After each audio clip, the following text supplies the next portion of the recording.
Today is the 22nd of September, and this day in Baptist history, we're reading Lord, Do It Again. Lord, Do It Again. Our passage of Scripture is Psalm 149 and verse 1. Praise ye the Lord. Sing unto the Lord a new song, and his praise in the congregation of saints. Baptists owe a great debt to the New Lights, or Separatists, who penetrated the Baptist orbit of influence following the Great Awakening. We have referred often to Shubal Stearns and Daniel Marshall, but these men were used of God to light a fire under the Baptist cause. Baptists had always been known as evangelical. That is, they believed the great reservoir of biblical truth to be uniquely inspired by God. But Stearns and Marshall brought to light the need to be evangelistic. And the churches that grew out of their ministries throughout Virginia, North and South Carolina, Georgia, and Tennessee became the foundation of the so-called Baptist Belt. Everywhere the separates went, souls were saved, and a genuine religious experience became important in the society. Preaching, rather than being aimed at merely instructing, became aimed at bringing men to a decision.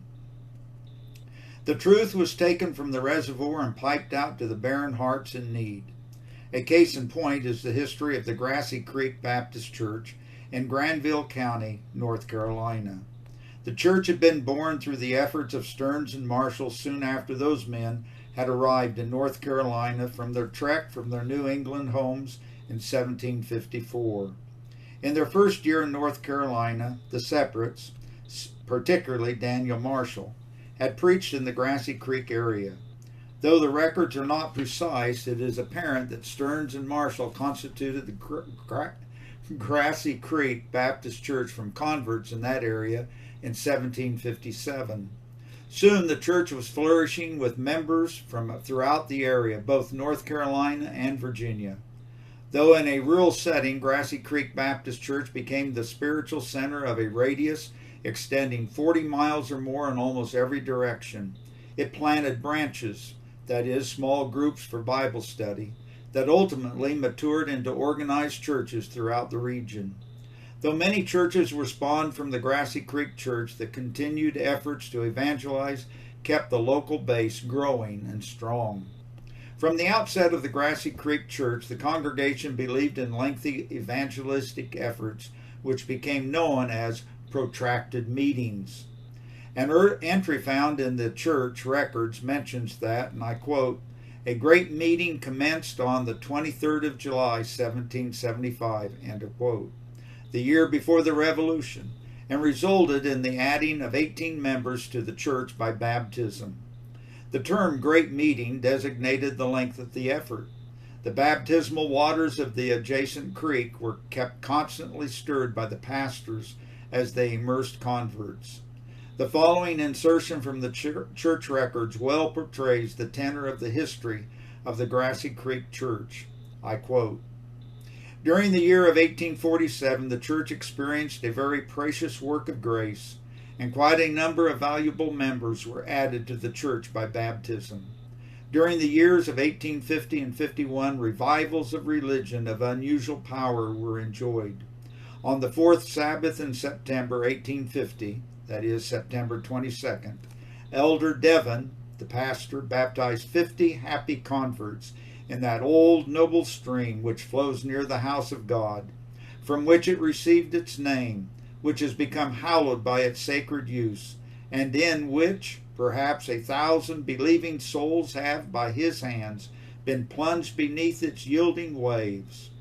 It was a bright autumn day. A crowd of unusual size early assembled on its lovely banks to witness the solemn ordinance. It was indeed an impressive scene, so deeply imprinted on memory's page, that perhaps time itself will never efface. The young, the old, and the middle-aged, in glad obedience to their master's will, went down into the water and were buried with their Lord in holy baptism, many of whom became exemplary Christians and valuable church members. And while some are still lingering on the shores of time, eminent for piety and usefulness, awaiting the Master's summons, Others have crossed the river and are now on the other shore, enjoying its rest and its rewards. End of quote. The church historian also recorded that the Grassy Creek Church always maintained an interest in missions at home and abroad. Furthermore, the historian alluded to the fact that the continuing congregations that filled the house of God were never lured away from truth by itching ears.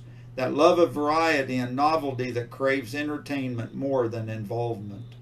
The summation of the history from 1757 to 1880 is charming, and I quote, "Since this church began to be founded, nearly 4 generations have passed away, but still she has, amid changing scenes and rolling years, maintained a happy standing among the daughters of Zion.